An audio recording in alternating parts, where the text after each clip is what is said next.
And welcome to this edition of At the Mic. I'm your host, Keith Malinak, and got a lot on my mind today, but we will get to all that here momentarily.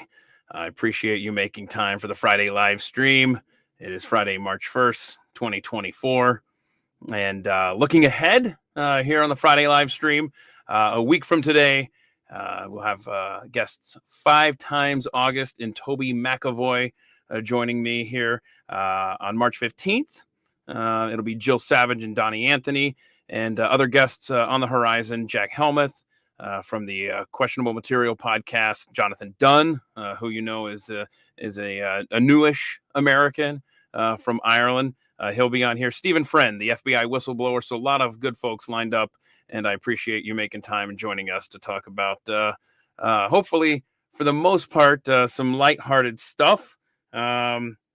Something that is not lighthearted that I must address is what's happening to my friend Steve Baker, who was actually a part of this podcast less than a month ago, as a matter of fact. He was a guest here. He's a co-worker of mine at The Blaze, where he has been covering what has happened since January 6th, 2021 at the US Capitol. On January 6th, 2021, he entered the Capitol with a camera and he documented what was happening. He did nothing unlawful to anyone with common sense. This is all documented in footage that he has recorded and that cameras inside the US Capitol recorded. But nevertheless, he has been reporting the truth about what happened that day at the Capitol. He has pointed out liars in our federal government. He has called them out. He has used factual footage to demonstrate this. He has called out the narrative around the pipe bombs placed at the Republican National Committee building and the Democrat National Committee buildings. And he has shown inconsistencies in stories in covering the truth. And because of that, he's made himself a target. The fact that he's associated with The Blaze is also a part of that, no doubt. And today he was required to turn himself into a federal courthouse here in Dallas, Texas. They put my friend in handcuffs and shackles. They took him in front of a judge. He was made to answer for bogus charges that have nothing to do with reality. He will fight this, and I will stand by my friend and my coworker. And this is a dark day in American history. I'm angry, and I'm doing everything in my power to control my emotions and not draw the ire of YouTube censors, but just know that I am incensed at not only for Steve and for the lack of justice in this nation. It's disgusting. It's sad, and we've lost our country. I mean, there's no other way to look at this. But we're going to try to have some fun here today. And on my day job, Pat Gray Unleashed, a show that I produce Monday morning at 8:30 a.m. Eastern time, we will talk with Steve in studio, and we will talk about the kind of day he's had, and really, quite frankly, the last 2+ years, 3 years now that he's had. What a nightmare! This is there's so many words, and there are no words. And it's just kind of ironic that on this day, with this news breaking, my wife is my guest. Hi, Kari. Thanks for making time. I Oh, I don't appreciate have it. to unmute myself, right? You don't have to unmute yourself. Yeah. Honestly, Hi.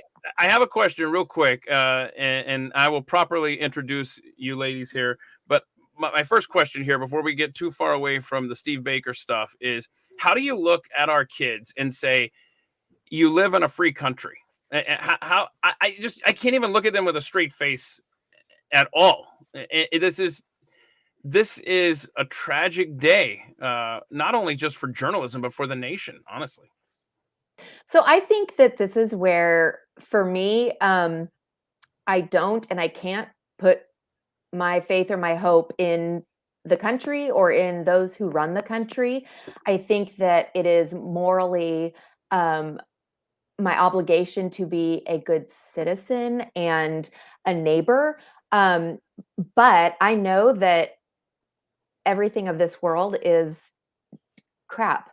And so I tried to teach our kids that that our faith isn't supposed to be put into our country or into our politics. It's really dangerous when we theologize our politics or politicize our theology.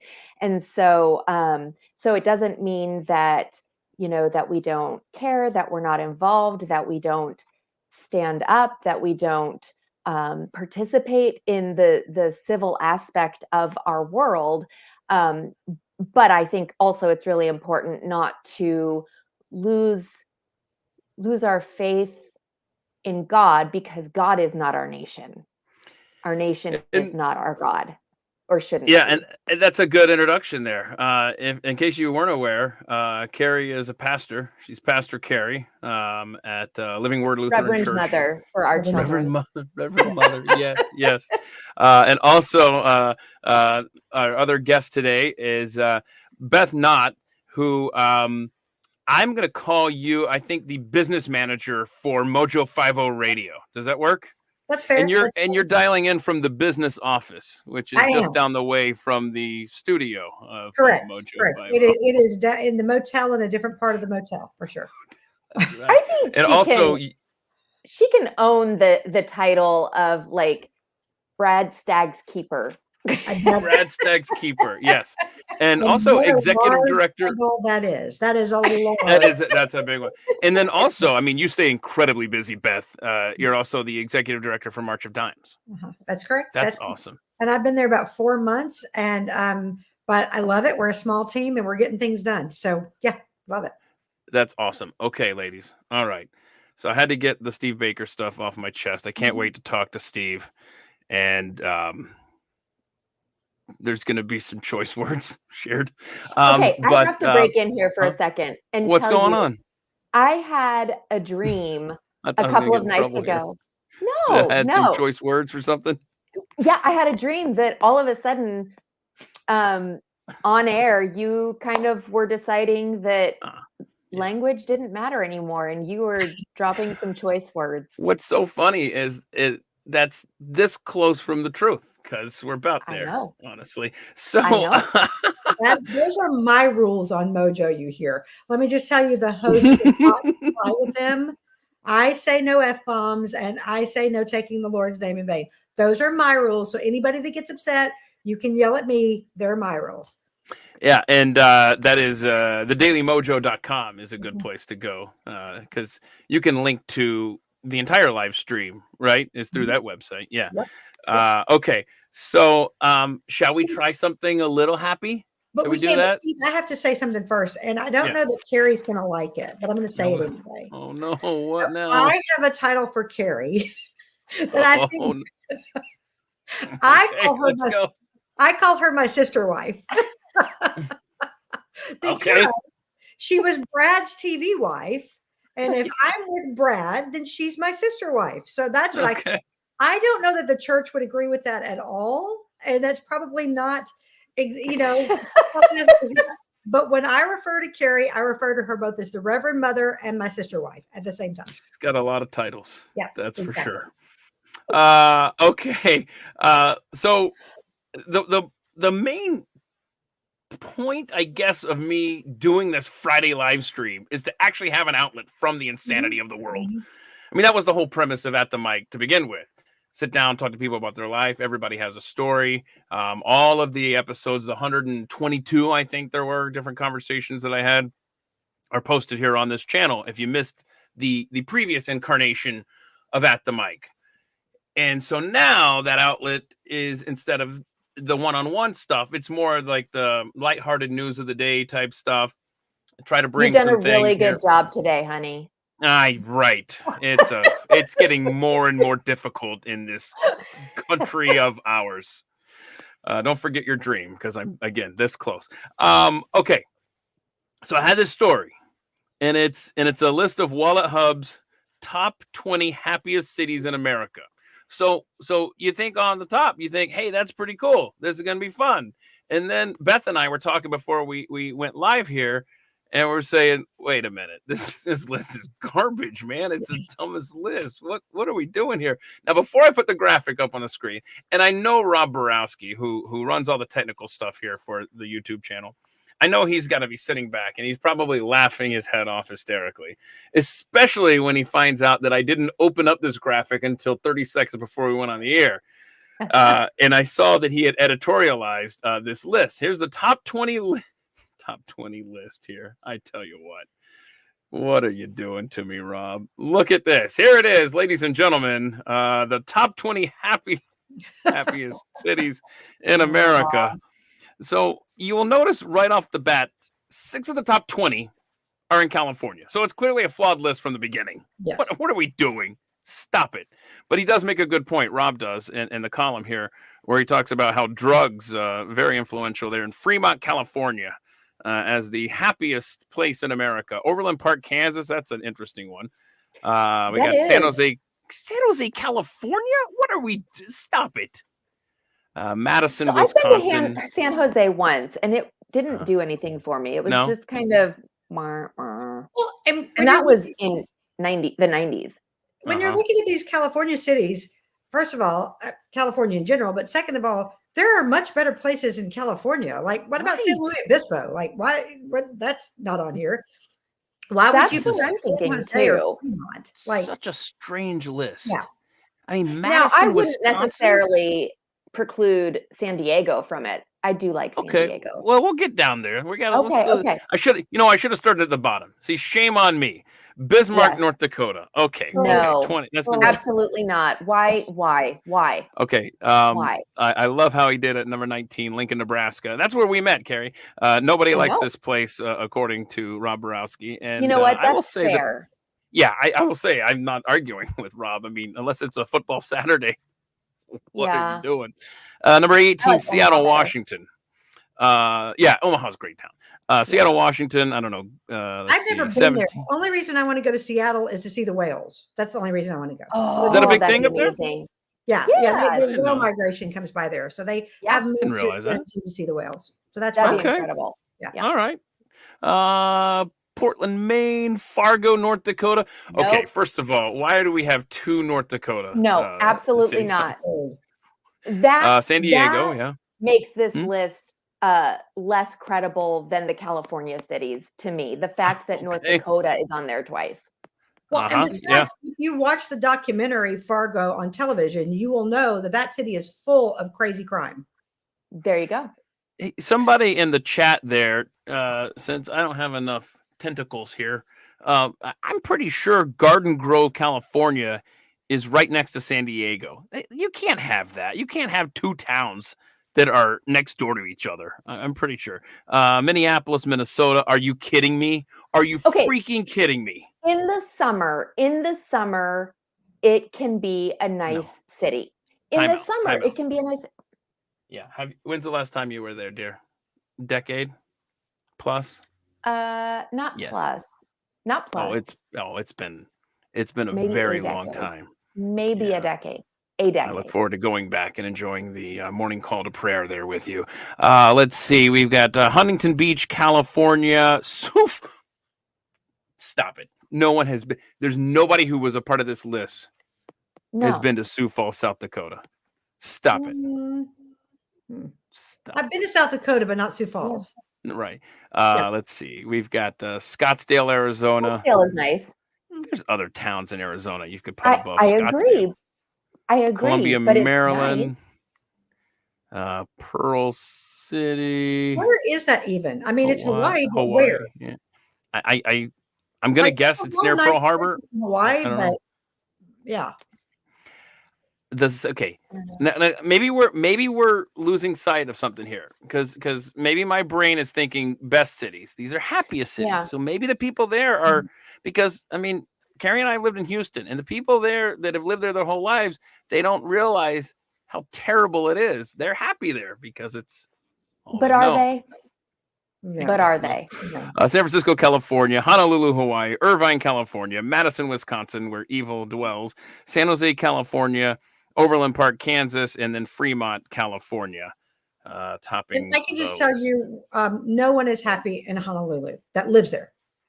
I'm just telling you. Interesting. The It cost is. of living itself. It's So ridiculous. I was just going to say, a lot of those cities are super, super expensive to live Mhm. in.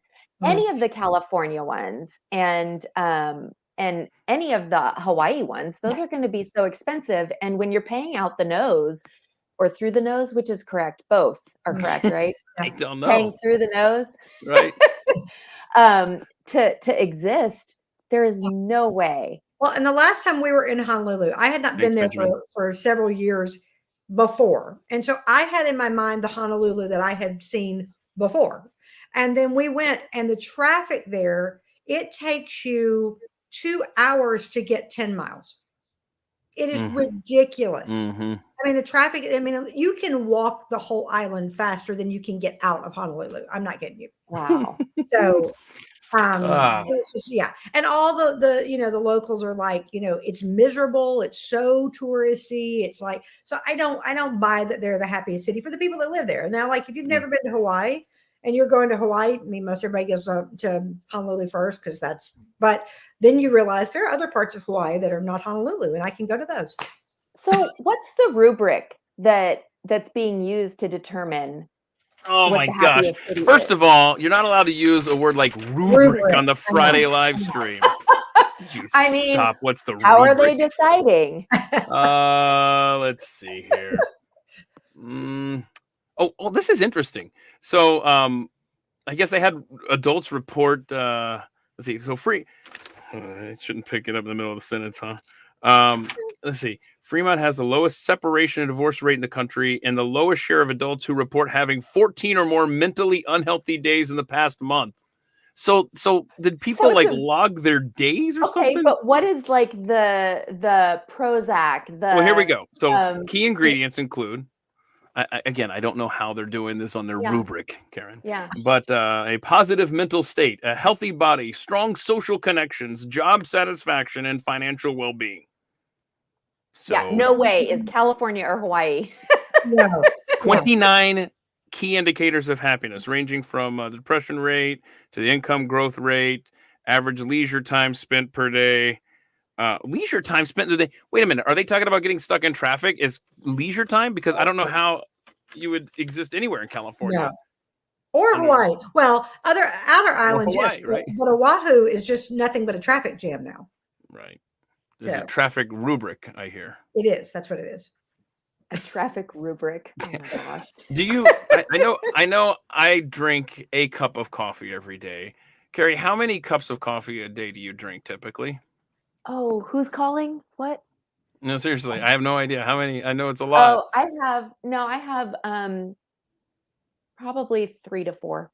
Okay, hold that thought. Beth, do you drink coffee? How much? DM, forgive me, but I drink 0 cups of coffee a day. I got some bad news for Beth. I know. I saw. You read. Okay. All right, here we go. Coffee drinkers are less prone to developing type 2 diabetes. Many large studies have found that people who drink 3 to 4 cups of coffee daily have about a 25% lower risk of the disease compared with people who drink little or no coffee. Beth. I know. I drink a lot of tea out of a Buc-ee's cup. Uh-huh. A lot of tea, but no coffee. And you were making reference when you said to DM, he runs APRcoffee.com, who was the inaugural sponsor of At the Mike Show. APRcoffee.com. I don't know if it still works, but you can try promo code ATM, try to get 10% off your order. Best. Just saying. Best coffee. So your likelihood of developing diabetes decreases about 6% for each cup of coffee you consume daily, but only up to about 6 cups. So go over 6 and you're just doing it because you want to go and pee more or something. But this is giving me more incentive to drink more coffee, up to 2 more cups. It gives you permission for sure. There you go. Uh-huh. Yeah. Okay. Sorry. I'm just trying to catch up with some of these comments here. Yeah. You need to be drinking more coffee, your mom. Just saying. Oh, that's good. That's a good start, Danny K. But you could add another 1 or 2 and really help your Look at this Benjamin, man, going nuts with the gifts. Thank you so much. My word, you're a kind soul, sir. Thank you very much with the donations here. Yeah, Karen, I saw you got ice cream earlier. I saw that. What's what? that? What did I miss? He gave some money for ice cream for you and I. Yeah, yeah. Uh-huh. Yep, he sure did. Ooh, I love Let's ice cream. See Yeah. here. Oh, right before we started, we had breaking news, important news out of the CDC, ladies. I don't know if you saw this. Okay. But apparently now, if you have COVID, it is recommended that you separate yourself from everyone for 24 hours after you get done with your fever and stuff, and then just stay low for about a day, and then you're good. So in other words, the CDC now says use common sense, which I guess the most of us that are associated with this program have been doing for 3 years now.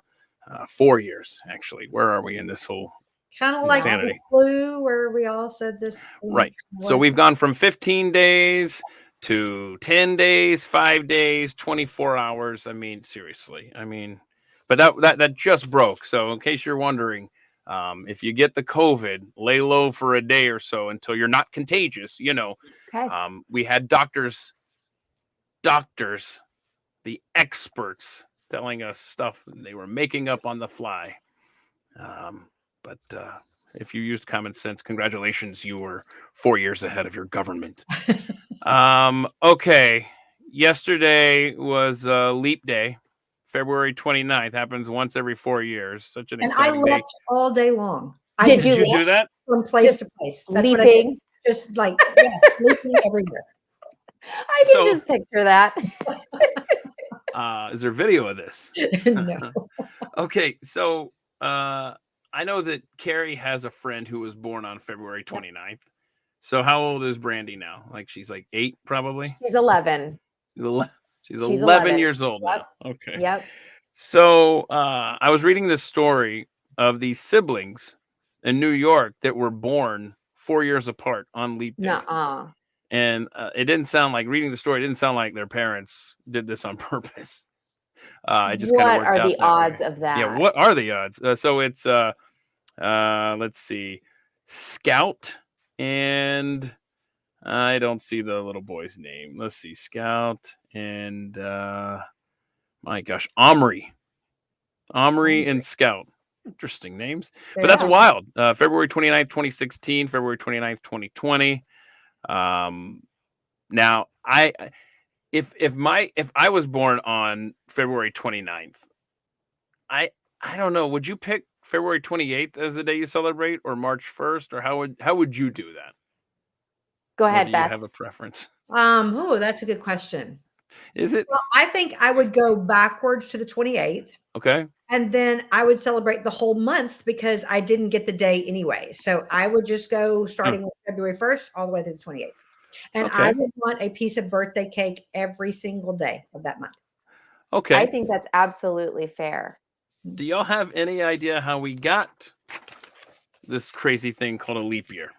I do, but Mhm. hold on a second. I was going to say it's interesting because I would celebrate on the 28th and 1st, but my friend who has the birthday on the 29th of February, like when she turned 21 in regular people years, she was not allowed to have a drink in public until March 1st. Okay, see, that's garbage. It was That's garbage. Yeah.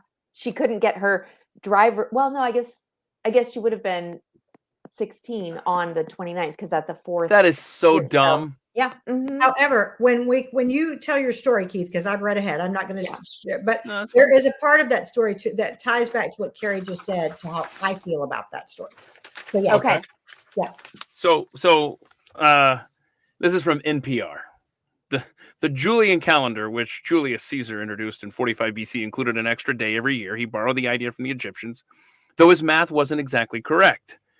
Caesar overestimated the solar year by about 11 minutes, leading to an overcorrection by about 8 days each millennium. That explains why Easter, for example, fell further and further away from the spring equinox over time. Pope Gregory XIII sought to address that problem in the 16th century with the Gregorian calendar, which adds leap days in years divisible by 4, unless the year is also divisible by 100. Oh my gosh, this is getting complicated. To make matters even more confusing, a leap day is still added in years divisible by 400. Catch all that? So Yep. why add the extra day in February? So this data scientist they interviewed says the Romans considered it an unlucky month. On top of that, they were deeply suspicious of odd numbers. And because February only had 28 days to begin with, they just shoved it into February, she said. And leap day used to be the 24th. That's the weirdest. That is weird. Yeah. I thought that was really weird. So did they not always have a February 24th? They would just skip No it over, follow-ups. or like And that then- does not make any sense. Well, No. and if they were going to do that weird day in the middle, why they didn't do the 13th? Like everybody Right. skips the 13th floor and all that stuff. Right. So you know what? Let's see if I sent this to Rob. Let me. There is a calendar, and it's called the International Fixed Calendar. I Yeah. don't know if y'all have heard of this before you get ready to do this, but this is the concept of the International Fixed Calendar that would get rid of this crazy leap year, crazy, different 30 days in some months, 31 in others, 28, blah, blah, blah. And it's every month would have 28 days. hmm What do you think of that, ladies, huh? And look, Yeah. see that we got that extra month there. Soul. And January here's for- why. I'm going to tell you why. I'm going back to Carrie's story. Okay. Because what in this scenario, if this is the one I remember correctly, your birthday would fall on the same day of the week every year. Is that correct? That is what I Yeah. was going to say is a problem. Okay. Yeah. You talk Because- about getting screwed over if you're like a Wednesday birthday. So I am always, if it falls on Thursday, it's always on Thanksgiving. Oh, And right. I don't get birthday cake. I get those Uh-huh. stupid desserts you get at Thanksgiving. Uh-huh. Now, hold on. Okay. Stupid desserts? Well, but they're not birthday cake. No, they are not birthday cake, No. but let's not disparage the Thanksgiving desserts. Apple pie, okay. Pumpkin, no. But so there's that. And like your friend, Carrie, my 16th birthday was on Thanksgiving. No way to get my driver's license. It was closed. My 21st birthday was on Thanksgiving. I had to be at home with my parents instead of having a drink with my friends. So I don't ever want to be stuck with a day of Right. the week for my birthday. Right. I want my I can birthday. appreciate that. rotating. I can appreciate that. Absolutely. But I want you to look at this. So we're January through June. Then we have the month of Soul. Then July, August, September, October, November, December. Then we have that extra leftover day in the bottom right corner there. New Year's Day, just standing alone. That's This so is- weird. It is very weird, but at least you would always know now. Okay, because Beth just made a great point, and the birthday thing is a huge issue with me on this. And I'm let's see, where would I be? Don't say it out loud. Thank you. Oh, I would be. I'd be a Thursday birthday. What? Wait, why are we starting on Monday? I just now noticed that. I Yeah. hate it when calendars do that. That's stupid. So, okay. The one good thing about this, ladies, is let's just say someone said, I'll see you on the 17th. All right. Then it's always a Wednesday. Like because my biggest pet peeve, other than the toilet paper coming from underneath, always from the top, y'all. My biggest pet peeve is that when people say the date, they say, oh yeah, it's happening on February 4th. And I'm like, okay, where's the calendar? What day is that? Tell me the day of the week. Say it's happening on Sunday, February 4th. But now I can deal with people's laziness and I would know what day of the week it is just because it's the same every month. That's So a can I benefit, just butt in here again and give a course. little insider information that this is Uh-oh. legitimately a huge pet peeve for his. I cannot tell you how many times I have had to hear the same tirade over, why didn't this person just tell me if it was a Monday or Tuesday? And I can't take this. And seriously. Yeah, I mean, it slows me down because then I've got to open up my phone, look at the calendar. It's like, what are we doing? There is a place, I will say, I'll tell you later, Carrie, that you and I frequent very often that they've just in the last couple of months changed their policy at the front desk. It now has the day of the week because I complain so much to them about that. Really? Wow. Wow. Yeah, You hold yeah. some power, Keith Malinak. Do I? Wow. Do I tell that to the lady right there in the middle? Okay, how much power I Yeah. hold. Yeah. Okay, I so just one want of the to comment to Toby. No What am I missing? candles and pumpkin pie. Nope. Oh, We want birthday cake. Toby will be in your spot next week, as a matter of fact, with Oh, 5 times awesome. August. Yeah. Yeah. Great. Okay, so let's see here. I'm just trying to catch up on some of these. There you go. Yeah. See, and that's the cool thing is that your birthday changes every year, like the day of the week. That's kind of fun, right?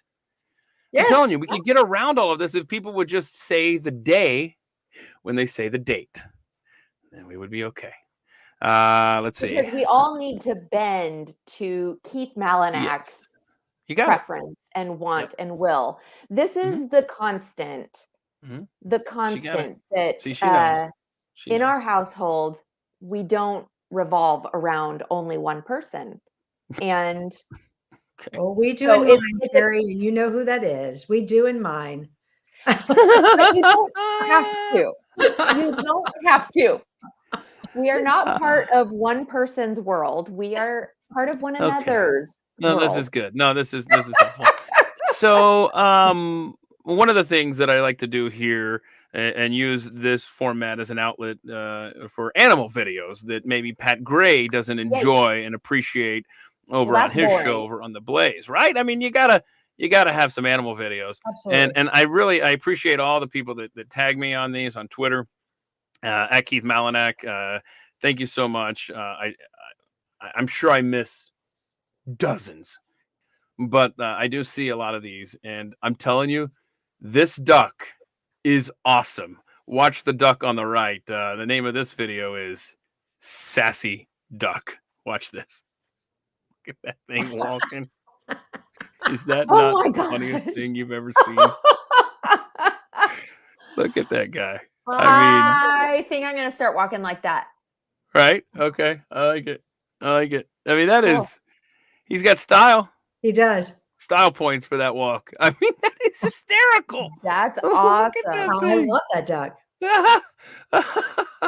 Okay. Let's Let's see. see. Head down at the end, like I'm done.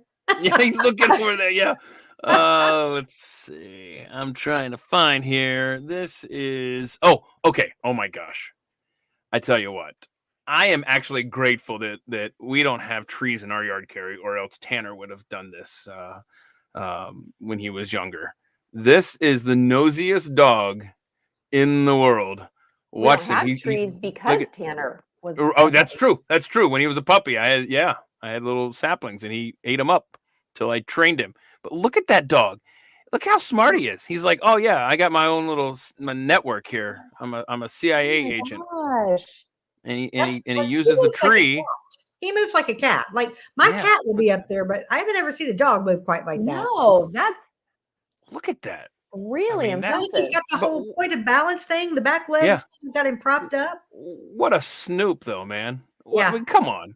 That would freak me out seeing any kind of animal looking over the fence like that. I don't That's care. his job. His job is It's to his know what's job. going on. Uh-huh. That's He's hysterical. protecting his home, Uh-huh. trying to protect Yeah, his humans. and actually, Tanner's not the nosy one. It's Matilda. It's Matilda who sprints across the backyard and then gets to the gap in the fence and then starts stuff with the neighbor's dog. She is. Okay, let's just She's be a fair troublemaker. though. Matilda starts stuff in general. Mm, No, it's actually Tanner that starts more stuff because Tanner's the one that will bark at you until you just are like, Oh, you know okay. what? Yeah. I just thought of You know, something. you've been over here with. Yeah, we got to talk Brad about Brad and before. Matilda Yes, because they're hysterical. Brad is the only person that Matilda doesn't get along. She Long starts with- stuff with him. I'll tell you that. know. She That does. is- But remember, you've come over here without him before, Yes. and she's fine She's with fine you. to me. Yeah, It she's is fine to me. Brad. Yes. It is Brad. Yes. Yeah. So if y'all aren't aware, I've documented this on Twitter, but whenever Brad comes over to the house, Matilda just has no quarter for him and gives him the look. It's She gives him the bombastic side eye. It's Uh-huh. hysterical. Right, Like she's the most genteel creature. She truly is. And then Yeah. Brad comes over, and then Yep. she's just like, I don't like this guy. I don't like the cut of his jib. So whatever. Okay, let's And see I what feel else. for her. I feel with her. I get it. I get Right? it. Okay. Let's see here. Okay, this is cute. So this is I think this is like a little cage filled with little puppies, and one of them's having nightmares. And so the sibling comes over and takes care. Listen to this. So he's sleeping, he's in a nightmare. And watch this. Hey, buddy. We can't see anything. Oh, really? I didn't share it? No. Oh, yay. It was good. The end. Have a good day. Okay. Only sorry. child didn't share. Didn't share. Yeah. Sorry. My bad. Okay. Sorry. Sleeping puppy. Take 2. All right. Having a nightmare. Oh, See that? And so the sibling comes over and lays on top, puts his arm around. Oh, Isn't that that's so sweet? sweet. That is sweet. I tell you, man, animals, they know. Look at that. That one too. are those They are- Chiweenies? Sweet. I love that speckled look. I think Yeah, I it's think that's a Chiweenie. Oh, wait. You want that back on there? Hang on. Let's see. What were you saying? You like that Okay, look? Carrie froze on me. I don't know if she froze on you, but Oh, Carrie's frozen. Yep. Yeah. Right. I think that's a Chiweenie. My niece and nephew have one. It's like a combination between a Chihuahua and a weenie dog, Mm-hmm. and there's a spotted like that. Uh-huh. But she's also very neurotic. Well, that describes Matilda actually as well. She's Yes. half beagle, half Chihuahua, Yeah, and she can be I very think neurotic. the Chihuahua part gets neurotic no matter what. Uh-huh. You're back. Hey. Hey, Yay! I was just texting you asking if it was just me with buffering issues. All of a sudden, It was. Yeah, It was. Sorry. you were frozen, but luckily you weren't frozen in a very weird way. It was just a regular freeze. Yeah, exactly. Yep, there was Right. spotted weenie. You called it, Beth. Yep. Let's see I here. am glad I knew the context of that. Otherwise, I would have been coming into just Right, spotted yeah. weenie. You called that, Beth. Yes. Spotted weenie. Yep. Let us see here. Shall we do some rapid fire where we get to know some things about you? Now, rapid fire on At the Mic is never rapid. I don't know Yeah. what it is, but it's never rapid. But we're going to do our best here. And we're going to go through these one at a time. Carrie, we'll start with you. What is your favorite dessert? Yes. Yes. Like I said. Yes. Not That was Yes. pretty rapid. not She did good on not that. so rapid. Yeah. That was very rapid. I love sugar. I Me wish I didn't love sugar as much as I do. That's But not I a love dessert, sugar. woman. What are you talking? That's not even a dessert. Anything Okay. with sugar? Yeah, it really is. So one of the things that I can't decide which I like best because there are different pros and well, no cons, but different pros for every dessert. So, I mean, like if there's a creme brulee, I can't turn it down. If there's ice cream, I can't turn it down. If there's a fruit pie, I can't turn it down. Okay, if there's but- a fruit crisp, I can't turn it down. Okay, but If what there's if chocolate- someone said to you, you can only get one dessert the rest of your life? Whenever you get dessert, you don't have to get dessert every time, but whenever you get it, it's got to be this. What would it be? A big one. Okay. Oh, I like it. See, I can't just yes. I mean, it would have to have some form of ice cream, cookie, Oh, my pie, word. brownie, chocolate mix. She's going to Okay, build the it. correct answer is chocolate mousse. Chocolate mousse. Beth, No. what's yours? So I have a whole list of them as well. But as Oh, I wow. mentioned before, birthday cake. I love birthday cake, and that's probably because I feel deprived of birthday cake. But I love birthday cake, and I love anything birthday cake flavored. Like so, birthday cake pops, birthday. Like I love anything like that. Birthday cake cookies, any of that I love. The Okay, flavor. but what is birthday cake flavor? Is that like the kind of classic white cake with Yeah. sprinkles in it? Yes, yes. Okay, because I love making birthday cake, but there's a variety. Like Yeah. Keith knows this. In our household, whenever it's Excellent someone's birthday cake maker. Yeah.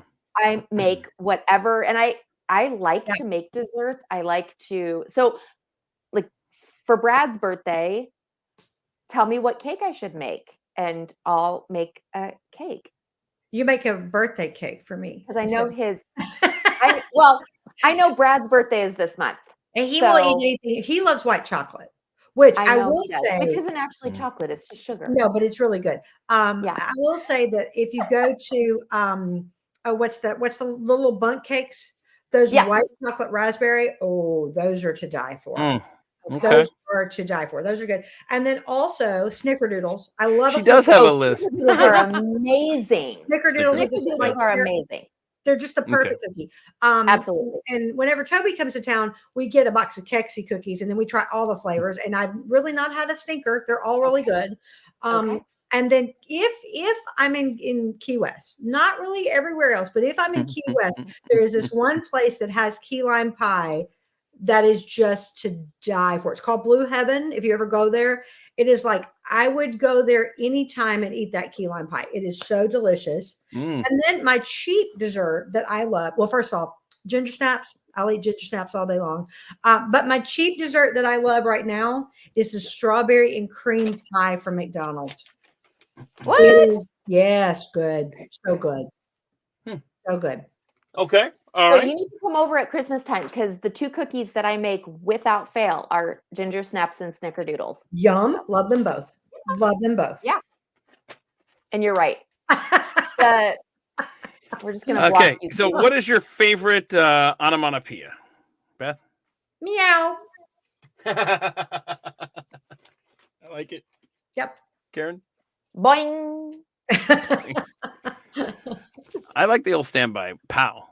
I mean, I don't know. It's just a fun one. Okay. You know, it's just That's fair. your run of the mill. Okay. So, in light of the breaking news with Steve Baker today, this rapid fire question takes on a whole new meaning. I've always been fascinated by this question since the first time I heard it asked over 20 years ago. And my original answer is definitely proving to be accurate. So, how many more 4th of Julys do we have left to celebrate as a nation officially? So let's go, Carrie, because you're the eternal optimist. I don't know if you recall, but I originally said 2026 back when I first heard this question 25 years ago. Would be our last official 4th of July. I still stand by that. And at this point, that seems optimistic if you ask me. But you're optimistic. So tell me, how many more Independence Days does the United States of America officially have left? So my first thought with this question is, of course, this is one of your questions, because you are the pessimist, and you're looking at me like I'm crazy. Yeah, I'd say a realist, but go ahead. Okay, I think you're more pessimistic than. Okay. Yeah. So, I don't know, but it's not a question that plagues me or keeps me up at night. That's good. One of us needs to sleep in this house. Beth? Okay, so when you say nation, I think that's it depends on where you are in the nation, to be honest with you.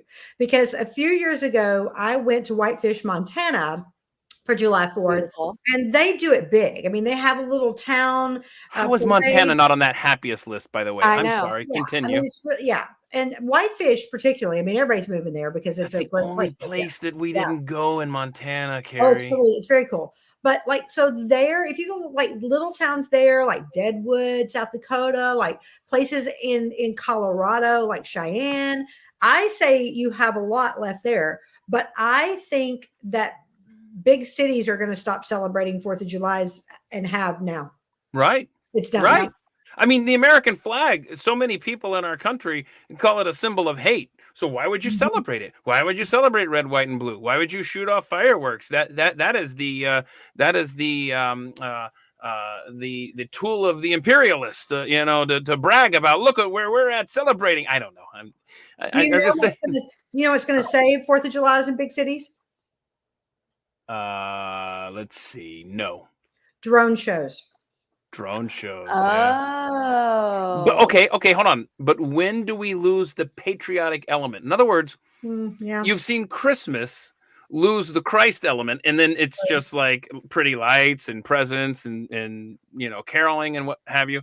Okay, so what if the 4th of July stuff, the Independence Day, what if that just basically it gets you have the red, white, and blue and the American flag and Star Spangled Banner, you get all that moved out, and now it's just drones that look like Pikachu floating above your town. Well, how many cities right now do you think that the 4th of July is the patriotic celebration, as opposed to the fireworks show and the fun summer celebration. I think it's only small towns. I'm not kidding. I think big cities don't look at it that way anymore. They do, like Keith, you were talking about, look at it as an oppressive day, as a day that, bad white people did bad things to people. I think that's the way they look at it. I think you go to small towns. Brad and I travel a lot over the 4th of July. And part of the reason is because if you're in a small town, it's a completely different feeling than if you're in a big city for 4th of July. We don't even really do much on the 4th of July in big cities because, first of all, it's not very patriotic. And second of all, it's not really safe anymore. It's, so that's what I think. I think rural America will keep it for a while. I think big cities, it's nothing but a drone show or a fireworks show, and that's it. Sadness. Okay, let's see. Who's up first here? Beth, I think you're first on this one. Are you a Harry Potter fan? Are you? I have no idea. So no, I have watched them all, but no, don't watch. Read. But do you know what your Hogwarts house is? Because that's the question. I looked them up and I picked one. And I picked one. I picked Hufflepuff, and I picked Hufflepuff because it reminds me of HR Puff and stuff. That is why I picked it. That's hilarious. All right. I was going to say, Beth, you are definitely a Hufflepuff. Okay, so I picked well. But not because of HR stuff and Puff and stuff. Puff and stuff. Yeah, you're a Hufflepuff, though. Okay. Why am I a Hufflepuff? Tell me why. Just the characteristics, because you're charitable and happy, you're fun, kind, and cheerful. You've got a you're a Hufflepuff. I knew I wasn't a Slytherin because I've watched enough to know you don't want to be a Slytherin. So yeah. No. So there are a lot of people that really are glad to be Slytherin. Yeah, I know. What am I, Ravenclaw? Is that right? You are Ravenclaw. The socks that the kids got me. That's what I'm wearing. Ironically enough, I had to check and look there. I'm not obviously a big Harry Potter junkie. I've seen, how many movies have I seen? 4, 3, 5, 9? I think the kids said that you've seen 5. I didn't know that you'd seen all those. I thought you'd only seen 4. How many movies are there? There are 8 because how many books are there? Book 7. The last book was split into 2 movies. I gotcha. Okay, I haven't made to the end. Sure. I don't even know who dies, by the way. So now we wait for the people in the comments to ruin it for alerts. Me. Come on, don't. Okay, Carrie, what are your Hufflepuff, right? No. You're Zealey's a Hufflepuff. No. I'm a Gryffindor. Gryffindor. Okay, yeah, sorry, my bad. Yes. Which one is Harry Potter? Is he a Gryffindor? He is a Gryffindor. Okay. There we go. Yeah. Although my glasses kind of make me look Harry Potter, so I could go. They do. They do. What character, Carrie, is Ravenclaw then? Is that Hermione chick? No, Hermione, Ron, and Harry are all in Gryffindor. Oh, that's it's not a matter of but tell me a character that I know from the movies that's in Ravenclaw, so I can go, oh, okay, cool, and then move on with my life. You wouldn't. Oh, okay. Let's see here. What is one thing that you regret spending money on, Carrie?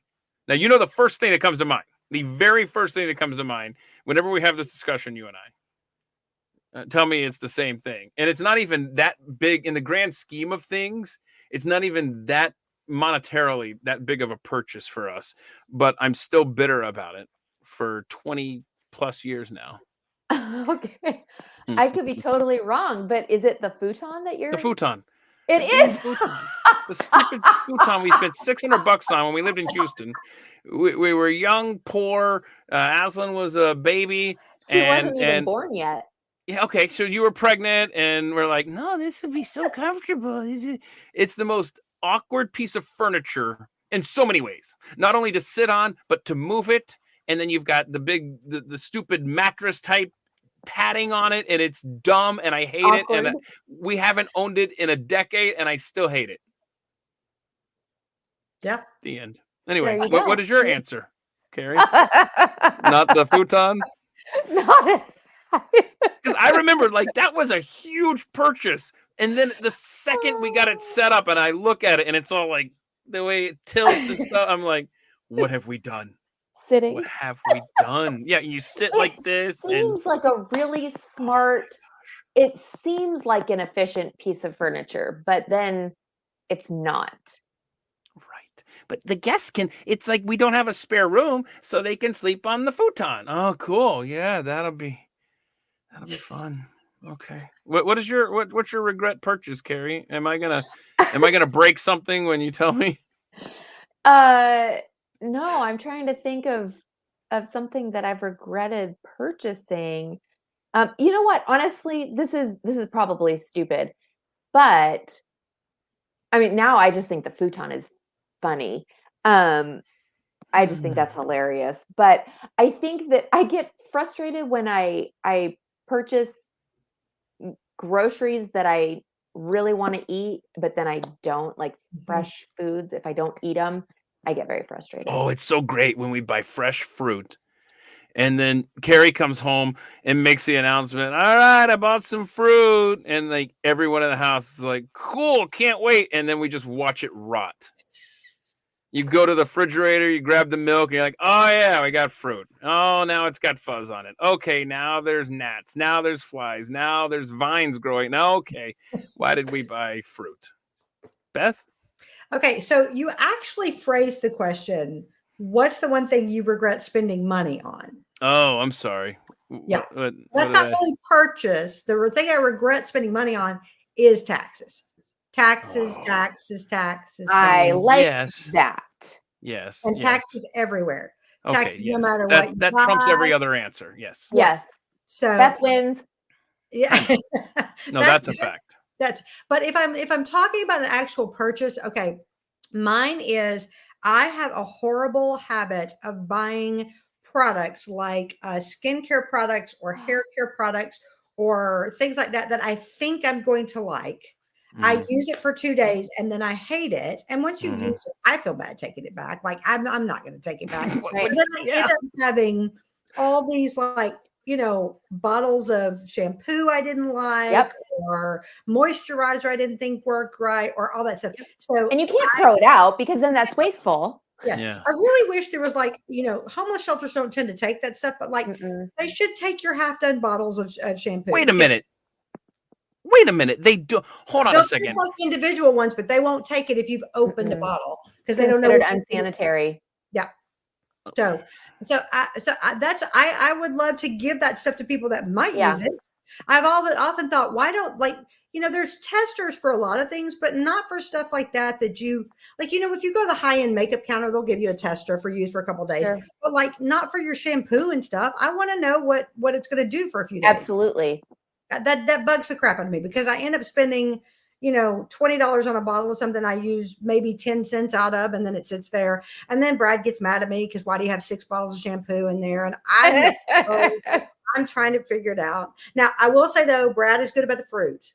Brad is excellent about the fruit because I used to do the same thing because I do not want to take the time to prepare the fruit. I don't want to wash it and put whatever. He will do that. He will wash it. He will chop it. He will. And then he comes in every day and he says, I made fruit. And I'm like, well, technically God made the fruit. Wow. I made fruit. So hold on a second. I think another thing that helps that stuff waste quickly is, for me, it's out of sight, out of mind. And if it gets put in the crisper or the little drawer, and then I totally forget about it then.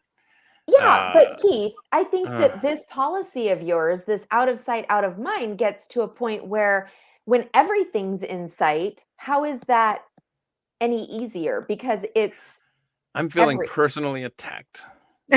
No. Yes. Un poquito. Because I like to. I have the. In fact. Candygram Commando. Oh no! What's happening? Oh, hello. Brad actually brought me. Not fruit. Nice. Hey, Brad, go get the fruit. He didn't make fruit. No, babe, we always show him the fruit you do. So wait. you mentioned out of sight, out of mind. Like for me, like I have to have stuff laid out, right? Okay. So I have to see it, or else I forget it, or I lose it, or whatever. And so I actually, this is the first time you're hearing this, Kari. I'm saying this in front of everyone. I have a Okay. vision for this area right here that I haven't shared with you. It just hit me a couple days ago. I was just laying in bed and I'm thinking, yeah, this is what I'm gonna do. Oh, nice. Look at you, Brad. Wow. That's He impressive. prepares it so that all you have to do is take a spoon and eat it. It's Did you hear fantastic. that? See, Perfect. he makes it. Kari, did you hear that? He prepares it, and you just have to grab a spoon. So Cool. You should. So Brad, the man of the household, prepares it all. Mhm. Awesome. I think we should. walked into that one. So somebody Google this for me. I think Thomas Jefferson had a setup like this. I was thinking, I want just a circle desk with just like an entrance wide enough for like a chair. And then it's just a circle, a big giant circle is the desk. And I've got all my crap laid. And so I just kind of rotate my chair to get to this crap over here. And now it's time of the day for this crap over here. Oh, now I'm over here. That's the desk That'd I be want. perfect for you. Mm-hmm. That would be perfect for you. And I in a think Thomas space Jefferson that had something I like that, huh? Don't see. Brad What? You could don't build what? you one. I Brad said could in a build you one. space that I don't see. In a space you don't see. I'm going to Yeah. get this couch out of here. I'm going to get this chair, this other chair, this bookshelf. It's out. This wall is probably going to get knocked down. All this stuff's coming out. Brad, get over here. Okay, yeah, exactly. So this is another thing though. You will start with a project and like something like knocking down a wall, which you have not knocked down any walls in our home, and that's very appreciated. Not on purpose. Not on purpose. But there will be projects like that that then get started, which I am not saying that all projects that I start are. I knew this was high risk inviting my wife onto the show. Absolutely. But there are some things that, like, it's this sort of prioritizing that when things I get break easily in the house, distracted. There's a lot to take care of. And that's why I have, like, I'm seriously, this is not an exaggeration. I'm going to have to count these. 1, 2, 3, 4, 5, 6, 7, 8, 9, 10, 11, 12, 13, 14, 15, 16, 17 Post-it notes I knew you were within gonna my say line that. of sight right now. 18, 19, 20. He literally 21, organizes through Post-it notes and piles.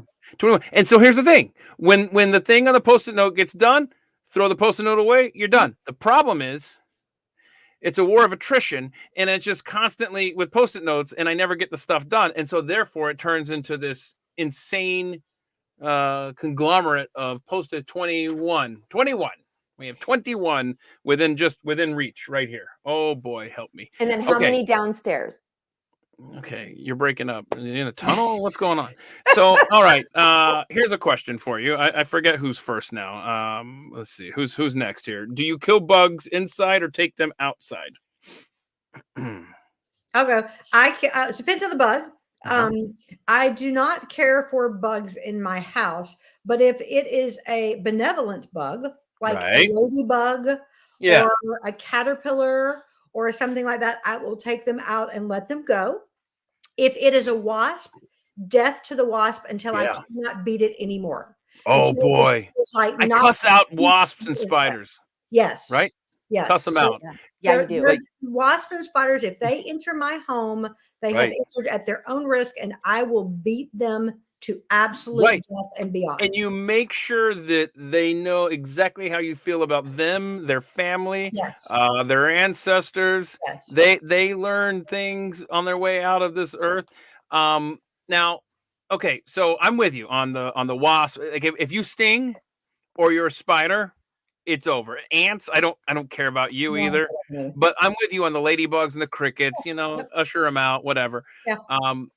But here's a question, and then I know we have your answers coming, Kari. But here's a question for you, Beth. Is the garage? That's kind of like it's like a no man, like I don't know. It's a neutral zone, right?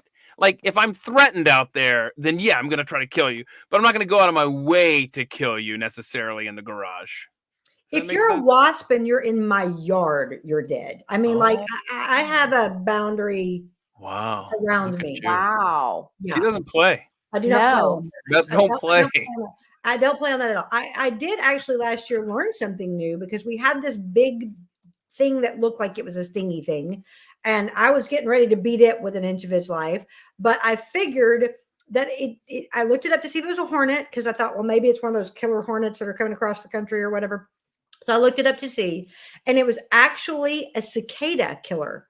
And they don't sting Oh, humans. yes. They sting cicadas. So I let him fly around because I was like, okay, you're doing your thing. Yep. You're keeping the everything in balance. I don't really care one way or the other about cicadas. I mean, they're stupid. They fly into you, but they don't hurt you. So whatever, but I was like, okay, I'm not going to kill you for doing your job as long as you leave me alone. But wasps, they have that look in their eyes. Yeah. They do not deserve to live. That is God's one mistake. Sorry, Carrie. Just so sorry. That is one. So you think wasps are worse than like fire ants? Yes, because fire ants you almost have to seek out. Wasps seek you out. Whoa. I disagree Yeah, come on strongly now. with I'm just you trying to there. walk through my yard, and then all of a sudden I've got like welts up to my We knee. don't have the well. That was funny because everybody else. Long story short, when everybody else goes to Waco, they go to see Chip and Joanna's place. They go to see all these other things. We go to the Branch Davidian compound because that's what we do. So we were at the Branch Davidian compound, and that happened to Brad. He was walking across the grass, and the next thing we know, fire ants are running up his legs.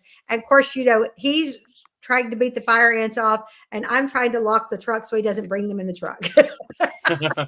Hey, okay. So the other day it was cold, and Zelia and I were walking in this parking lot, and I stupidly walked off of this. You don't do that in Texas. You don't leave the paved area. Okay, you don't leave it because you're asking for trouble. And I accidentally stepped into a fire ant mound, but it was cold. Yeah, and so the dummies were sleeping. Yeah, and the problem there is now they're clung to your shoe. And so they're asleep, but you can't get them off your shoe. Right. Like if it was July, then they would scatter and it would be over as quickly as it began. But instead, we had to sit there and pick these stupid sleeping fire ants off my shoe. Okay, I like this question from Lower Road Radio, previous guests here on At the Mic. What is that? Let's do this, ladies. What is the Mount Rushmore of evil bugs? Okay, fire ants. I'm sorry, Beth. I mean, that's just... They are the kings. Go with that. Yeah. Okay. Spiders. Are we going to do wasps here? Spiders. Spiders have to be on there. Spiders are the worst. Yeah. I just, and by the way, well, I better not say it because it's only going to encourage people. But nothing gets you blocked faster on my Twitter account. So Beth, are you scared Brad's learned that. Are you scared of snakes? I wouldn't say I'm scared of them. I have a healthy respect for them. And if they come into my house, they're dead. They're dead. So we have. Stay focused. We're doing insects here. I know. Hold on. Just time out for a second. So there's a theory that it's like you're either a spider or a snake person.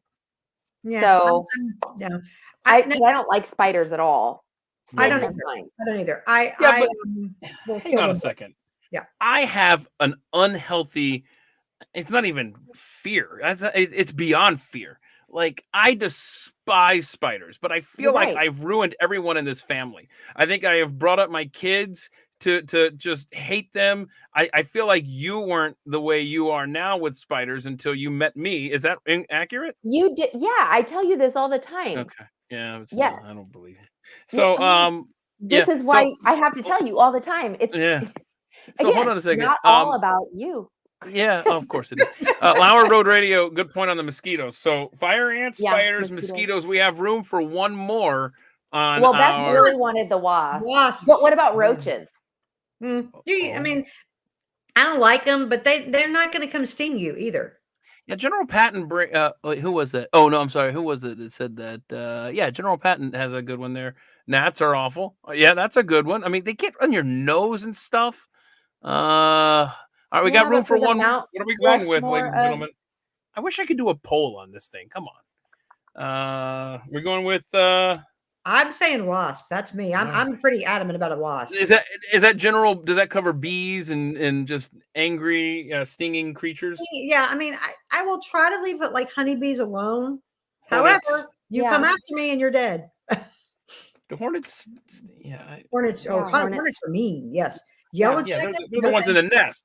Yeah, they're Yeah. the ones in the nest. Yeah. So we're just, you know what? We're gonna do yellow jackets. Good point. We're gonna all Flying, stinging stinging. things. Yeah. Yeah. All Yeah. right. So there we go. So Okay.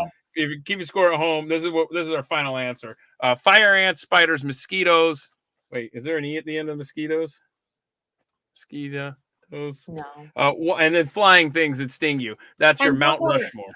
Let me just make that case. The flying things that sting you, they dive bomb and sting you, unlike the other stuff. So they've got a whole nother skill set there. That's a good point.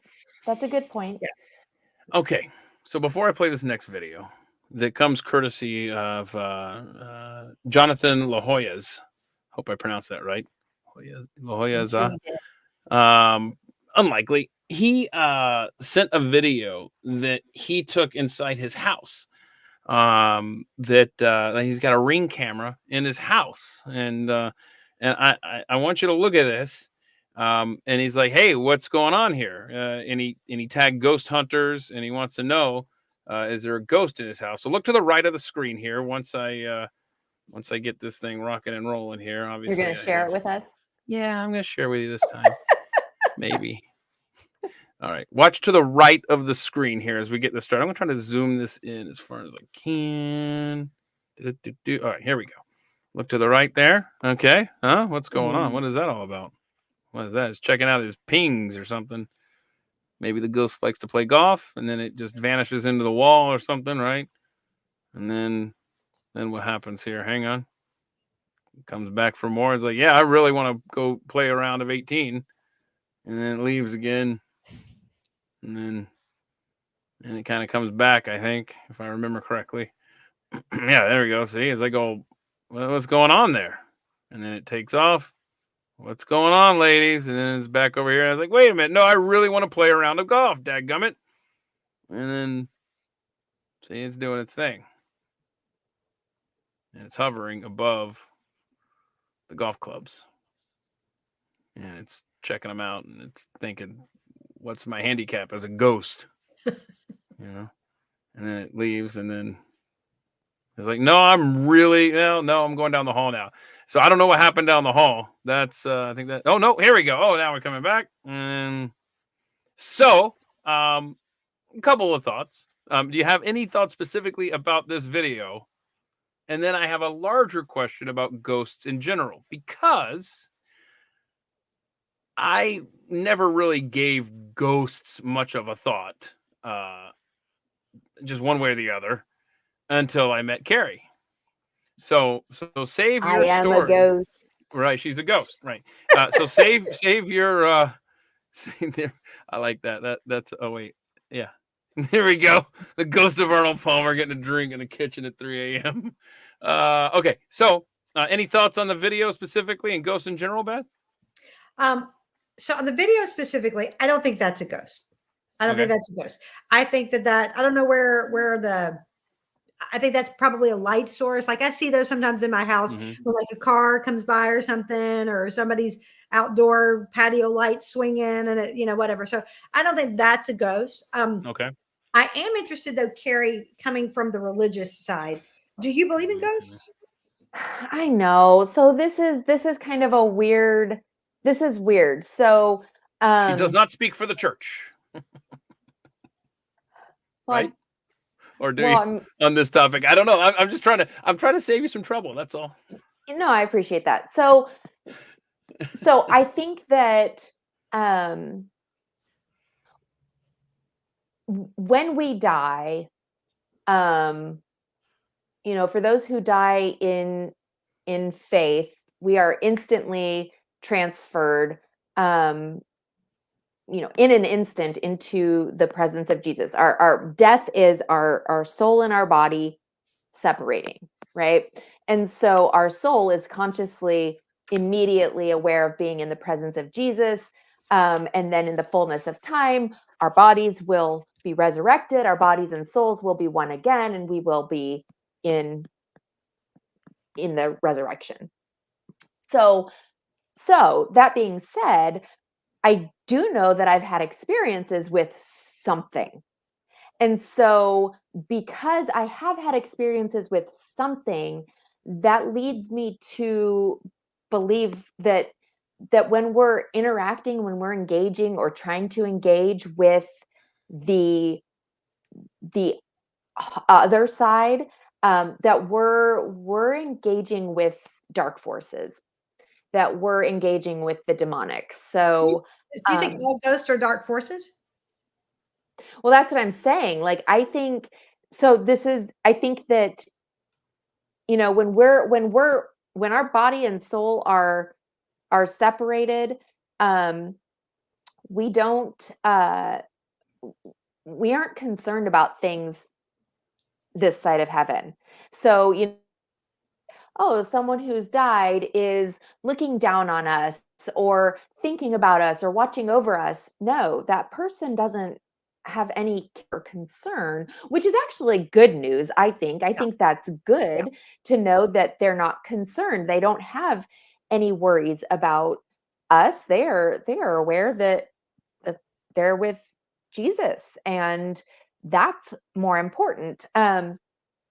So, I the Bible does not teach anything of purgatory, so it can't be, saints in purgatory just waiting, in this waiting period. And um, so I So think what? that Okay, so okay, if there are spirits hanging out here in this world, what has them hanging out here, and is the I locations think that what they choose? Do they choose a location? Or are they just stuck there in a specific spot, like Gettysburg National Cemetery So is let me obviously. let me tell you a story, and then Carrie, you comment on it. So when I was in high school, I dated a guy who said, and everybody said that there was a ghost that lived in his house, and they knew who this ghost was. This ghost was the boyfriend of his mother, and that when his mother decided to choose to marry his father, chose his father instead of him, he committed suicide. And they had moved from house to house, and they said the ghost had followed them. And so, like, it didn't matter the age, the whatever the house, and that he would do things to her, meaning like he would knock plates and stuff out of her hand, and he didn't ever hurt people, but he like kind of was, mischievous her. So I was there one night. Other people like saw his like being, like they would describe him and they would describe him the same. I was there, I never saw his being, but I was there one night, and we were playing cards at the table, and it was me and my boyfriend and his twin sister and her boyfriend. And all of a sudden, and there were other people in the house, because this was always the house where all the kids came and hung out, so there were other people in the house. And all of a sudden, I'm with my back to the basement door, and I hear it unlock, the door opens, and it like stays open. And I like kind of look over my shoulder, and Scott and Amy both at the same time said, "Oh, that's the ghost. He's curious. He hears the sounds. He'll walk around the house, and then he'll go back downstairs." And it was like somebody had time to walk around and look at everything in the house. And then the door closed behind me and locked. And I mean, if I was Mm. there, I saw it. It freaked me out. But like, I never saw anything else. But I couldn't figure out, you know, first of all, why he would follow her, and if that's even possible. I don't know, I don't know. No, but so thoughts on that? Just Yeah, curious. yeah. And also, while you're sharing your thoughts on that, Carrie, talk about the experiences in your own house, and tell your husband to fix the Wi-Fi in your house. My word, what a yeah, I gosh. know. I was already thinking that. Yeah. Um, So anyway, what so you have any thoughts on what Beth just shared in relation to your own experience? so so when I was growing up, our house was haunted. Um, it never felt, I mean, like, it never felt cozy or comfy. I always felt on edge there. Um, I don't think that was, I, let me see here. So any sort of spirit this side of heaven, outside of the Holy Spirit, is going to, not be, it's going to be demonic.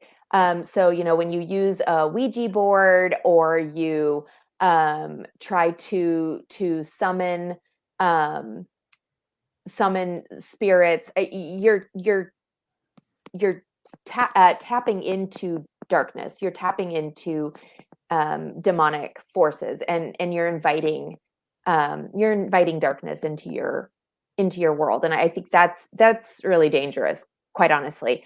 So with our house, when my parents bought it, apparently they were told, oh, that's a haunted house or whatever, and they said, nah, whatever, and so my dad was outside with a friend listening to music in the car once, and the lights started flicking on and off, and he's like, oh, I better go in, and he went inside, but my mom was fast asleep, and so they were like, oh, okay, well, it's electrical issues, must be, that's not a problem. The toilet would flush just on its own. Okay, that's weird too. I know I heard voices. And when I was in high school, my parents had gone out of town. My little sister and I were staying. My older sister was in Detroit for a competition, and so we were there, and my boyfriend at the time had come, and he was hiding for me. So our bathroom, we had one bathroom in the house, and it was upstairs at the end of the hall. And he was hiding in my room, and he said all of my clothes started flying around. And so he got out of there because he was freaked out. And around that same time, then I was in my room, like that same weekend. I was in my room and I heard this rustling noise, and I looked up and my pencil jar shot forward on my desk, and it freaked me out. So I hid under my covers, called my little sister to come in, and she was like, no, I'm not coming there. So, Wow. so then we were also that same weekend, we were downstairs playing a game, and when I went to go to the bathroom or something, and there was, I hate telling this part of the story because it's so lame sounding, but Awesome. we had a Is it doily? Yes, we had a petrified turtle shell on a doily. And it was in the middle of the floor. And so we put it back on the table. And then when someone else got up to leave, it was in the middle of the floor again. I don't know what's the scarier part of that we had a petrified turtle shell on a doily at all. No, the scariest part is that it's 2 adults and 3 teenage girls all sharing one bathroom in a house. That's the scariest part. That is scary. Yeah. Wow. That is scary. But Keith, like you'd been in that house before. It just, something was off. Yeah, I didn't like it. It. That's for sure. Yeah, it was very creepy. Okay, so all right. Well, I mean, it's interesting. It's just seriously, ghosts are the topic is fascinating because there's so many stories, and I just can't believe that this many people would be talking about something so similar, and there not being elements of truth to it. I don't know that answers the question as to what they are exactly, but I do think that to some they exist to some degree, one way or another, whatever they are. So along that line, let's stay in the whole religious realm here, because there's a story that I saw today that Americans have grown less religious over the past couple of decades. Oh, shocker! And attendance at religious services is down across the country. Again, shocker! Of course, some parts of the country are a lot less religious than others. So, Beth, you haven't seen this story yet. Do you have a guess as the least religious American metropolitan area? I'm going to go with Chicago. Okay.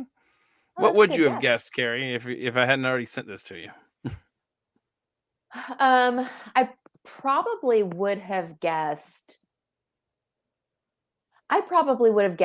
around like the Portland Okay. or San Francisco area. Well, it is Seattle. Around 64% of those that live in Metro Seattle. This isn't even Seattle proper. This is a metropolitan area. 64% never attend church or religious services or go less than once a year. That pencils out to about 1.98 million people out of the 3.1 million 18 and older in Seattle. So 2 out of 3 people there. I don't know what a strange stat they put in the Seattle Times story. So anyway, 2 out of 3 just do not go to church whatsoever in all of metropolitan Seattle. That's stunning. Now, when it comes to least religious states, Maine and Vermont are your 2 least religious statewide. Both around 69% do not attend church whatsoever. Oregon, 65%. New Hampshire, 64%. This is a strangely worded sentence, but I'm going to read it as it's. And Washington State rounds out the top 5. The lowest share of non-religious people, with only 30%, almost never attending services. That state is Mississippi. So I guess a better way to say that is Mississippi most religious, Maine and Vermont least religious as far as states go. I think you still have the Bible Belt in the South. I think you do. I mean, I think there's a lot of states that in the South that still have the Bible Belt, but I think, Kari, you're right. That whole Northwest, that whole area is really Northwest and Northeast. And, Brad grew up in New Hampshire and he went to church, but like OG Thor just said, he talks about the depressive music and how that just, it turned him off because it was not a fun place to be. It was like being in a funeral all the time. So I think that's part of it. I think it depends on what, services are like, first of all. And I mean, I don't think necessarily services should be entertainment to people. I don't think that's what they're supposed to be, but I think you cannot make it where they're so miserable that people don't want to be there. So. Right. Here's some interesting stats from this story from the Seattle Times. 29% of Democrats attended religious services weekly, compared with 44% of Republicans attending religious services weekly. Let's see here. 59% of adults nationally in the United States under 30. So young Americans. So I'd say 60% of young Americans almost never attend services. 80 and older, 37%, almost never. So it's almost reverse there. So I mean the church is dying. Years ago, when we when Mercury One and the Nazarene Fund moved the Christians out of Iraq into Slovakia, I found it fascinating because Slovakia was chosen because it's 92% Christian, and 90% of the population there stated that they attended church regularly. And are they Eastern Orthodox there? Yes, they are. Okay. And I mean, they've got the beautiful, the churches and everything. And the churches are like the staple of the neighborhood. I mean, when you walk through the neighborhoods, everybody goes to the church. Everybody knows the people at the church. They're the staples of the neighborhood. So I find that interesting because I think we have gone away from that in the United States. At least I found since I moved here, neighborhood churches are not as, people just don't talk about their neighborhood church anymore. Right. And when I grew up in Tennessee, you went to the neighborhood church. Some people walked to the church down the street, whatever. People don't talk about that anymore. That's not, you either go to a church because you like the particular religious, so it's the denomination or whatever, or you go to a church because you have friends that go there, or, if you like the big mega churches, you go to the big mega churches. But it's interesting. We don't, I think America in particular, United States of America in particular, even though we were founded on Judeo-Christian values, we don't value the church, which I find fascinating. I want to point this out from the story. In Dallas here, 40%, more than 40% never attend a service or go less than once per year. Okay. So, and this is a serious question and I'm sorry, this is so micro focused for Dallas, Fort Worth, but I have a question for you ladies, because this is Dallas. I guess this is probably the Dallas Metro, but I was going to say, I would love to know the percentage of people on the Dallas side of the Metro, the Fort Worth side. I Two would different worlds. I would say that's true. I would bet you more people go on the Fort Worth side. Mhm. I would bet that's the case. Right. But I don't know that that's true. I think that that's Oops, what did I hit? I would bet that's true though. Sorry, I set my phone here and it there we go. That Benjamin, that comment was meant to be seen. I didn't even see it. Okay, so I just got this text from our youngest, Kari. And as Okay. long as she's watching, maybe she can chime in on this next video we're going to play. But she says the fear of spiders is actually passed down through genetics. She's pretty sure. Okay. So, Okay. sorry. She's a smart kid. Yeah, smart kid. All right, so smart kids, since you're watching, I thought of you for this next video, Zeely, because if I had to pick one of our 3 kids that would do this activity, it would definitely be her. Let's see if I can get this video to play. You know what? Hold on, I'm trying to find here. Oh, no. This is okay. Let me play this. This is Zeely. This is Zeely of our 3 kids would be doing these stunts. Then we'll play the other video.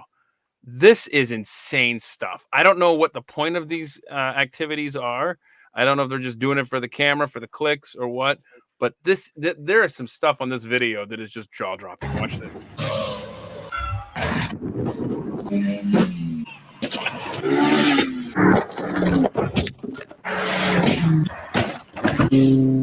Твою мать!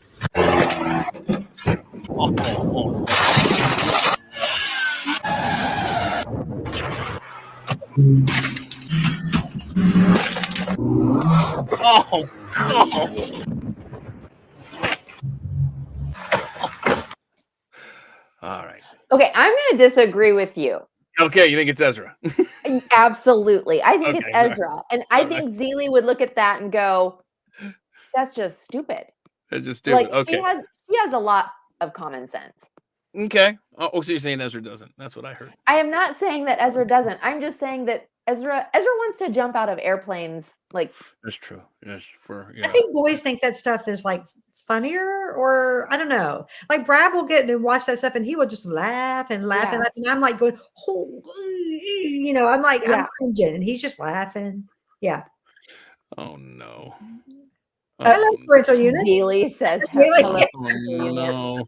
Okay, so this next video, this is why didn't this exist when I was younger? This is the coolest sport ever. Whatever this is, it's called the Balloon World Cup. I love this. Absolutely. This is amazing. Who hasn't done this in their life, in their living room, with friends, with family, with siblings? This is awesome. It's called the Balloon World Cup, and I don't know what the prize is, but I wish that I participated 30 years ago. And of course, Francesco, no me lo creo. No me lo creo. Ha llegado Francesco. No me lo creo el golpe. No, salvar el alemán. El toque bueno. No me lo creo. ¡Qué espectáculo! Se queda en el coche, le da el retrovisor, parece Alfredo Duro conduciendo. ¡No me lo puedo creer! ¡Qué puntazo! ¡Continúan! ¡Francesco de la Cruz también! ¿Pero cómo puedes llegar a eso, tío? ¡Pero Alfredo, qué locura es esta! ¿Pero qué locura es esta? ¿Cómo puedes llegar a ese globo? Francesco, que también llega a este punto, es una matada. ¡Lo ha salvado! ¡Lo ha salvado! ¡No me lo creo! No se cansa, no se va a acabar nunca, madre mía, el espectáculo, el mayor espectáculo del mundo. Oh. I mean, the ref was getting into it there. Do you see him jumping up and down there at the end? That was awesome. Look at that huge thing of Mentos, the fresh maker. That's your big sponsor right there. That is okay. I don't know who sent that to me or if I stumbled across. I don't even remember where I got that. But tell me that's not the greatest activity, sport, you name it. That's incredible. Absolutely. Yes. Yeah. All right. Awesome. So you heard Zeely. You heard Mom gave the okay for us to set up a course for Balloon World Cup in the living room tonight. That's fine. I want to be in it and put any breakables away. Yeah. Okay. All right. So it's not even an afterthought. It's not even a thought when you travel. At least for me, speaking for me, when you book a flight, you know how it'll say it connects in Chicago or it's a direct flight or whatever, and then it'll say maybe it'll say it has Wi-Fi or meal service. Ha ha ha, meal service. Sorry, that's old school. That's cute. But it'll say the kind of plane you're on. Right? I'm bringing the fruit in. Uh-oh. Is that your fruit bowl there? Wow. It's a nice I fruit really- bowl. I seriously Leave me need alone. I need fresh fruit in my life right now. I am so hungry. They say the kind of plane that you're on. You know what I'm saying? Have you ever noticed that? Yeah. And it's just like you just see it and you just move on with your life. Yep. And it doesn't even register. It's Yep. like whatever. So anybody starting to keep their eyes peeled if you've booked flights recently? Is it the Boeing 737 MAX? Because maybe I want to find a different plane. I don't care if the route takes me 3 connections. That may not be the plane you want to be on. And then I sent you all a story. Yeah. Kari, tell us what the story said. It was with a guy who was upper echelon of Boeing, former. Yeah, And, yeah. Didn't he sit down and he saw that Yeah. he was on a Max and he got up and he said, I'm He's out. like, I'll I'm get on the out." legacy Boeing jets. I will not fly the 737 MAX because the process now is so rushed and so not incomprehensive, but incomplete, whatever, that he won't even fly the 737 MAX. That's telling right there. But why would it be just one line of airplanes that is not given the attention and detail, but then another line of the same company would? I don't understand how that works. So You from would what, think that what the I'm quality understanding, control would be across the board. what I'm understanding, because Brad and I have looked into this Max thing quite a bit, because I mean it's a little freaky. Is Yeah. there's airplane companies out there. There's Airbus, there's Boeing, there's all these companies, and they all are rushing to get the government contracts, right? And they get to a point where they have to have the next thing in order to get the contract, because if they don't have the next thing, then the Airbus is going to beat them out over the Boeing. And so Boeing got to a point, which was when the Max line came out, that they were like, we just need to rush this and move faster. And so we're going to take old technology and just add some new features to it. And then we're not going to really also test these features very well. So when they added that system about that autopilot thing, there was like 2 pieces of machinery that had they tested that, it would not have crashed those planes, but they didn't, because they were rushing to get it out to beat Airbus in those places. And then the whole Max line has kind of turned into that, because it's not a new line. It's a line that they had that they just put pieces and parts on that may have matched it or may not have. And I don't know, it was funny when you said that story, Keith.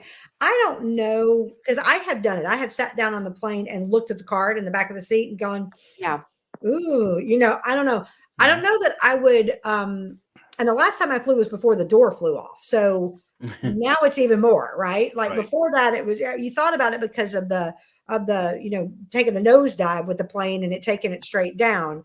I don't know, before would I have gotten off of a plane? I will tell you now, I will look to see what the planes are. Now Me too. they often do change the planes. So that's the problem. If you get there and they change the plane, what do you do at that point? Do you stick with, but like, I was glad and called a couple of airlines and like, you need to take these out of flight. Like you need to take them out. Wow. Like you need to put things.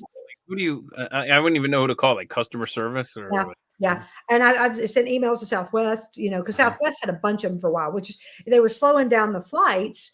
And of course, nobody wants to slow down the number of flights they've got out. But it's like, be better take these out and figure it out, right? You start taking planes, you're going to have bigger problems.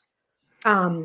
The whole door thing, they didn't even. First of all, they did a contractor to make these doors who they didn't check their credentials, the plugs, and then they put the plugs in and they realized they had done the little pilot drill holes in the wrong place.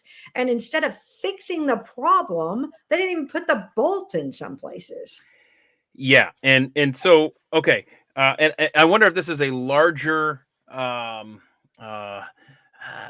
a larger example of where our society is just breaking down. Like we're just incompetent now, and we employ incompetent people, and this is across all fields.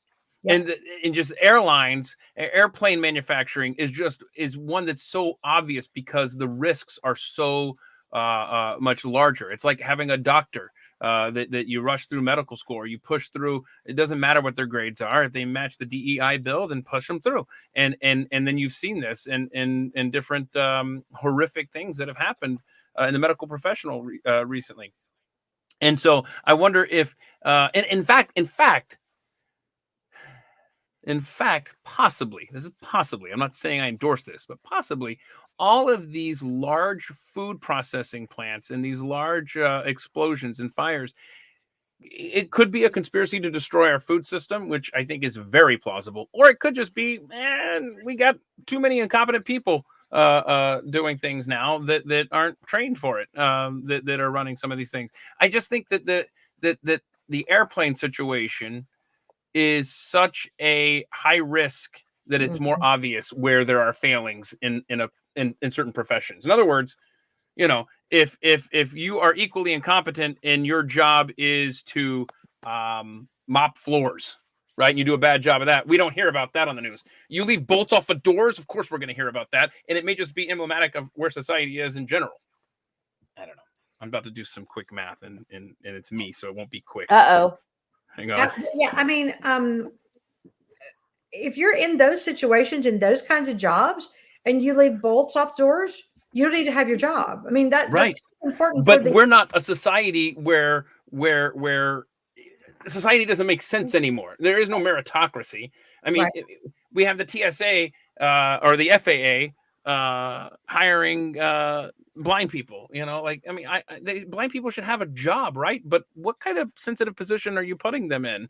And I know that there are plenty of jobs related to the air industry that aren't controlling planes in the skies. I got that, but I don't trust my government to got that. I think there's such a push that everyone can be wholly and completely equal, that difference is bad or wrong unless you're super different, and then that's excellent. It's a weird oxymoron that we live in, with you can't be different because there is no difference, but you have to be super different, and that's what gives you value. Yes. It's really an odd. Yeah, because when I was younger, I wanted to be a flight attendant. I mean, everybody wants to be a flight attendant. When I was younger, you would have been so good at that. But I was too short. And when I went to, there was a height requirement. And the reason they had the height requirement was for safety. You had to be able to get up in the compartments and pull down the emergency stuff. And you had to be able to open the doors. And so, as much as I wanted to do it, I understood, okay, I'm 5'2" or shorter. And if I can't do the things to save the passengers on the plane, then this is not the job for me. I didn't get mad. I didn't sue anybody. I didn't I didn't stage a protest. I just went, okay, I understand I'm not going to be able to do this job, and we're at a place now where, that stuff doesn't happen anymore. Everybody thinks that they have the right to do 100% of the things that they want to do.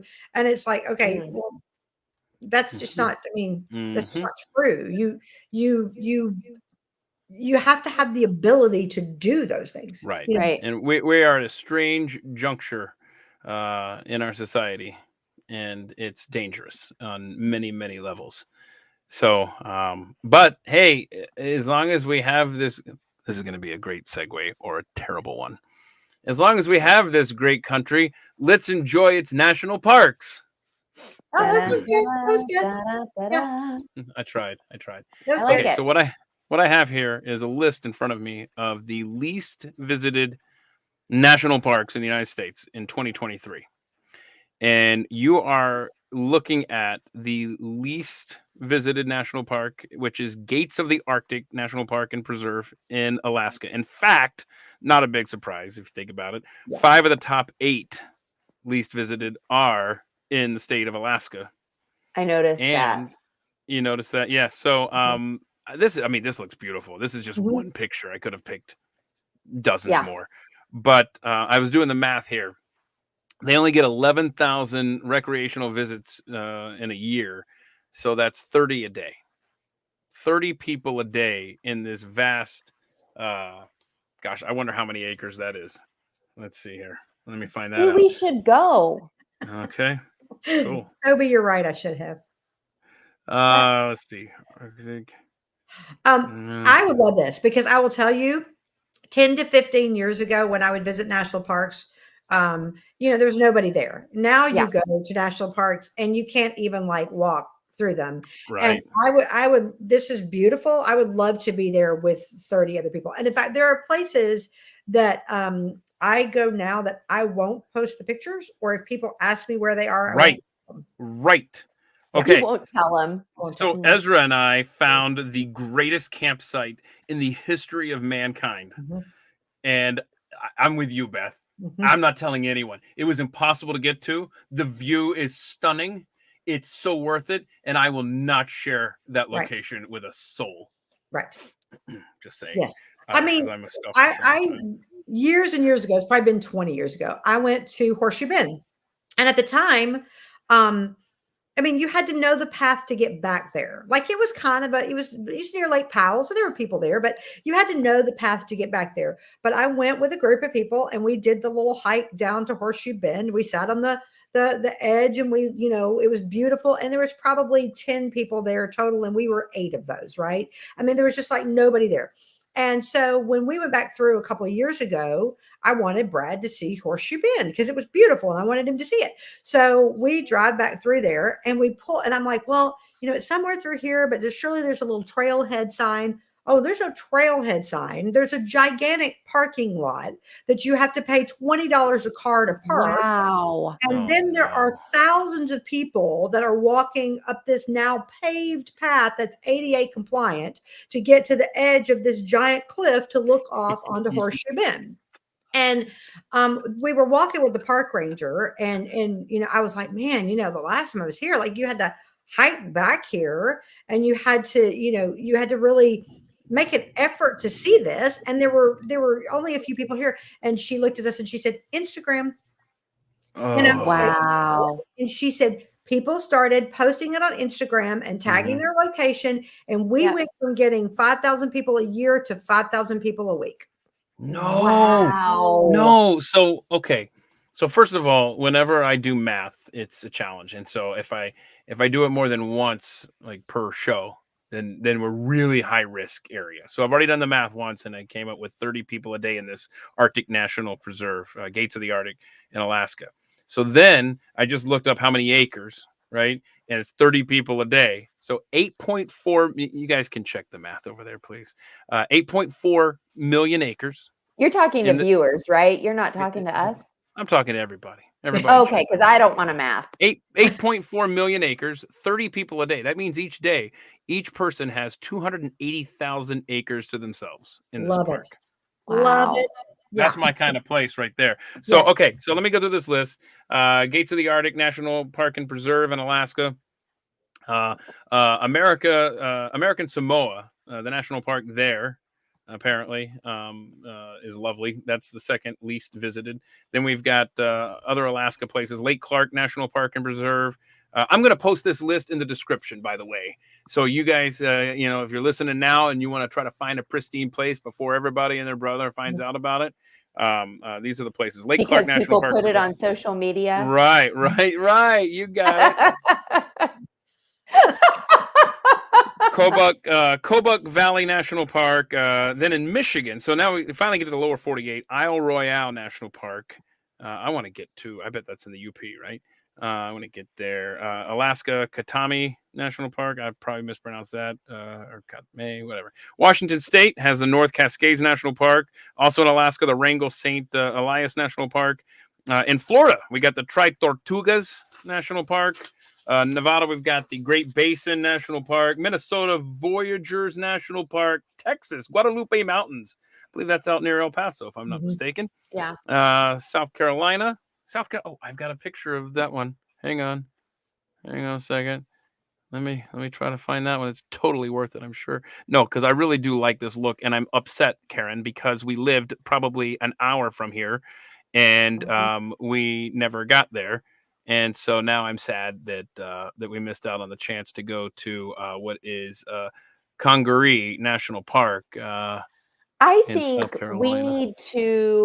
we need to have someone Ooh. bankroll. Oh my gosh, that's amazing. Yeah, I I love think that we stuff. need someone to bankroll an experiment where we have like a motorhome and we travel around Okay.